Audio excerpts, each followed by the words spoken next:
Desidero anzitutto dare il bentornato a tutti voi cari ragazzi che dopo questa lunga pausa natalizia riprendete il cammino, fra l'altro iniziando un nuovo quadrimestre.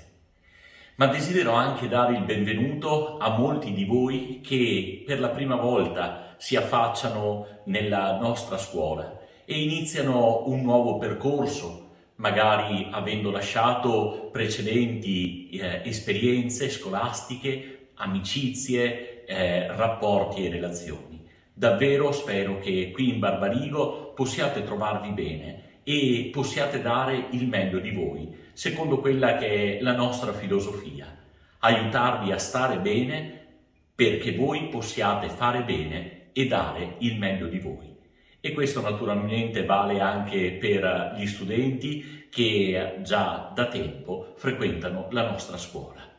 Si è concluso un periodo, il primo periodo dell'anno scolastico, e abbiamo davanti 6 mesi impegnativi, nei quali davvero spero possiate dare il meglio di voi, apprendere e approfondire ciò che vi viene proposto dagli insegnanti, costruendo relazioni buone tra di voi, appunto con i docenti e con tutto il personale della nostra scuola. Credo sia un bell'augurio all'inizio di un nuovo anno. Queste vacanze sono state segnate, mi auguro, da buoni momenti di riposo, di festa, anche di impegno nello studio, ma soprattutto spero abbiate trovato il tempo di stare davanti al presepe, proprio come vi avevo raccomandato nel momento dello scambio degli auguri al termine del periodo scolastico, prima di iniziare le vacanze. Davanti al presepe per scoprire la straordinarietà di un Dio che si è fatto bambino ed è venuto a condividere la nostra condizione umana. La semplicità di un contesto, quello della famiglia di Nazareth, quello dei pastori, dei magi, che davanti a questo miracolo di una vita che viene totalmente donata al mondo per la salvezza del mondo, sanno meravigliarsi e custodire nel cuore la profondità del mistero a cui assistono. Ci sono stati anche degli eventi particolari in questi 15 giorni. Ricordo in modo particolare la morte del Papa Emerito Benedetto XVI, una pagina di storia che si è conclusa, una pagina di storia importante per la vita della Chiesa e per la vita del mondo, per tutto quello che Papa Benedetto ha donato attraverso il suo intelletto, la sua sapienza, i suoi studi, ma anche la sua grande carità pastorale. Credo davvero che dobbiamo un ringraziamento grande al Signore per avercelo donato e insieme a Papa Francesco e a tutta la Chiesa vogliamo in qualche modo raccogliere il testimone di essere servitori della verità, quella verità che Lui ha amato e che ci ha presentato come verità in relazione, verità relazionale.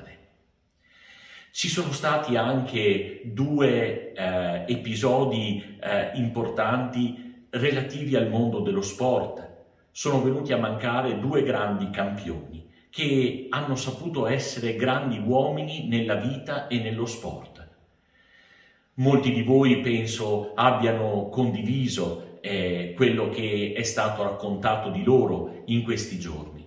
Anche in questo caso mi piacerebbe che raccogliessimo ciò che loro hanno testimoniato, ciò che loro hanno donato attraverso il loro impegno nello sport, ma anche nella vita, nella solidarietà, nell'altruismo, nell'attenzione verso gli altri. Concludo con una bella preghiera che ho trovato in questi giorni sfogliando alcuni libri. È una preghiera molto bella e semplice che coinvolge tutta la natura. La facciamo nostra, augurandoci davvero che possa diventare anche in qualche modo un vademecum per vivere bene i prossimi mesi che ci stanno davanti. Possa la via crescere con te e il vento essere alle tue spalle, il sole scaldare il tuo viso e possa Dio tenerti sul palmo della sua mano. Prenditi tempo per amare, perché questo è il privilegio che Dio ti dà. Prenditi tempo per essere amabile, perché questo è il cammino della gioia. Prenditi tempo per ridere, perché il sorriso è la musica dell'anima. Prenditi tempo per amare con tenerezza Dio, la vita e tutto ciò che è attorno a te, perché la vita è troppo corta per essere egoisti. Buon anno e buon cammino.